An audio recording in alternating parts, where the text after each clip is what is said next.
găgăuzii pregătesc mai mult de 100 de feluri de mâncare, originale datorită condimentelor, printre care pasta de ardei roșu. Она отличается тем, что она острая, всегда присутствует острый перец, всегда присутствует чеснок, обычный перец, настоящее натуральное мясо ягненка, конечно, брынза.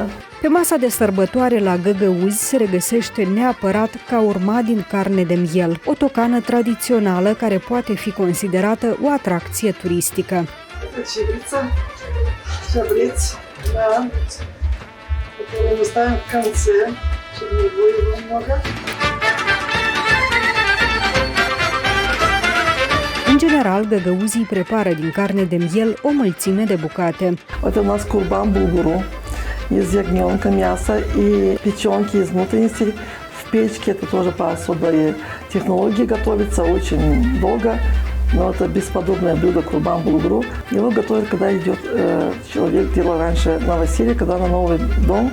Brutăria ocupă un loc aparte în bucătăria găgăuzilor. Ghezlemea și câvârma sunt carte de vizită. Такое гюзлеме никто не готовит, потому что она очень тяжело готовится.